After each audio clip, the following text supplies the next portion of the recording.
வணக்கம். இப்போ நம்ம டோடோ பறவை பற்றி பேச போகிறோம்.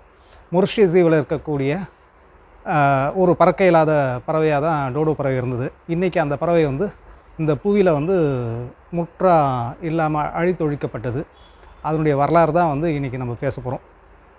ஒரு பறவை மனித சமூகத்தோட பார்வையிடப்படாமல் ஒரு தீவில், மொரிஷியஸ் தீவில் வாழ்ந்து வந்துட்டு இருந்தது. அதுக்கு பார்த்திங்கன்னா இறை ஒரு தாவரத்தில் இருக்கக்கூடிய கொட்டைகள், பழங்கள், விதைகள் தான் சாப்பிட்டுட்டு இருந்தது. அந்த தீவு முழுக்க பறந்து விரிந்த ஒரு நிலப்பரப்பில் அழகாக வாழ்ந்துட்டு இருந்தது. எதிரிகளும் அதுக்கு பெரிய அளவில் இல்லாமல் இருந்தது. அந்த மாதிரி சூழலில் மனிதனோட காலடி மொரிஷியஸ் தீவில் முதல்ல பட்டுது. மனிதனோட காலடி பட்ட பின்னாடி அடுத்த பல 10 ஆண்டுகளில் டோடோ பறவை எண்ணிக்கை மிகவும் குறைஞ்சிது.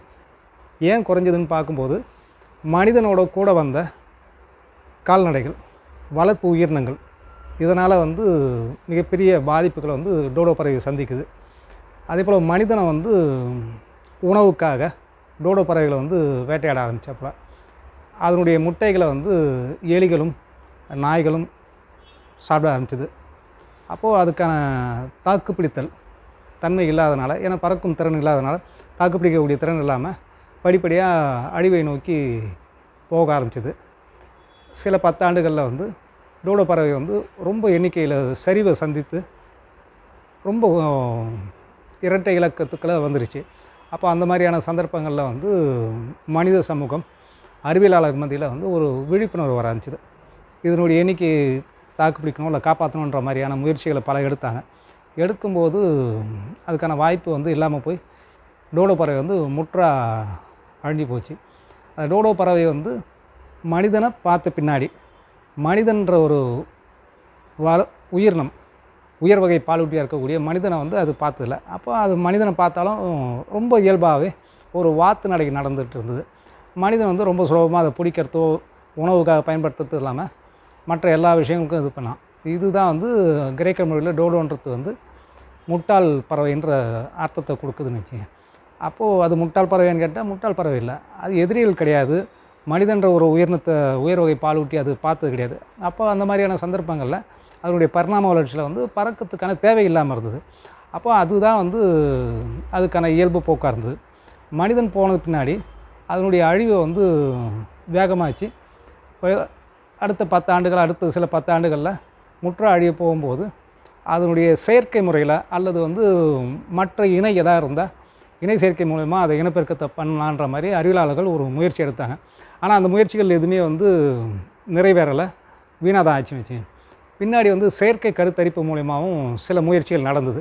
ஆனால் அப்படியான முயற்சிகளும் எதுவும் கைகூடல. இந்த புவி பரப்பை விட்டு ஒரு அரிய உயிரினம் முற்றா மறைஞ்சு போச்சு, அழித்தொழிக்கப்பட்டதுன்னு சொல்லலாம். மறைஞ்சு போச்சுன்றதை தாண்டி அழித்தொழிக்கப்பட்டதுன்னு சொல்லலாம். அது பின்னாடி சில 10 ஆண்டுகளில் கல்வாரியான்ற ஒரு தாவர இனம், அதுவும் எண்ணிக்கை சரிவை சந்திக்குது.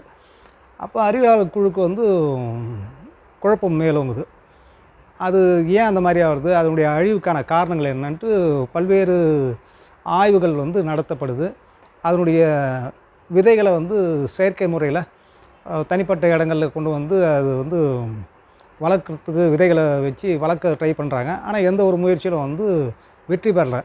அப்போது ஒரு அறிவியலாளர் அந்த நுட்பமான விஷயங்களை கண்டுபிடிக்கிறாரு. அந்த நுட்பமான விஷயம் என்னென்னா, ஒன்றை ஒன்று சார்ந்து இருக்கும்ன்றது தான் இந்த புவியோட நுட்பமான செய்தி. ஒரு உயிரினம் மற்றொரு உயிரினத்தை சார்ந்து தான் வாழ முடியும்.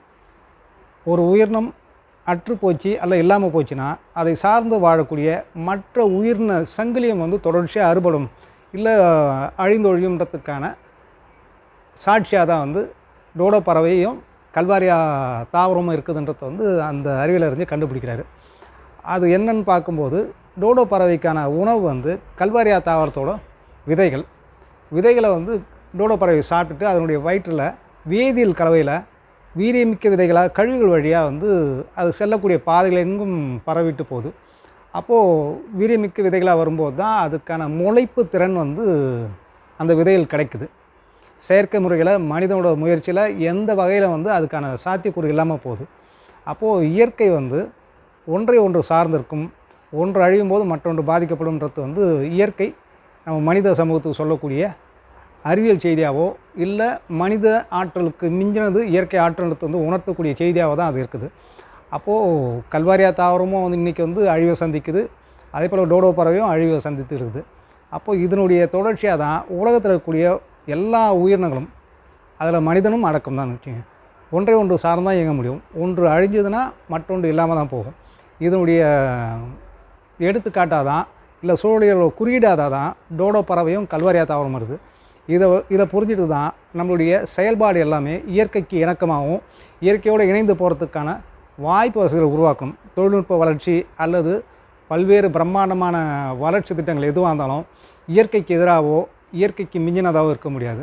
ஏன்னா இயற்கை தான் ஒரு உயிரினத்தோட அளவை கட்டுப்படுத்தத்தோ அது வாழ்விடத்துக்கு தேவையான இடத்த வந்து தக்க வைக்கிறதோ இயற்கை தான் முடிவு பண்ணுமே தாண்டி மனிதனாலும் பண்ண முடியாது. இதுதான் வந்து டோடோ பறவையும் கல்வாரியா தாவரம்னு சொல்லக்கூடிய செய்தியாக இன்றைக்கி நம்ம பார்க்குறோம்.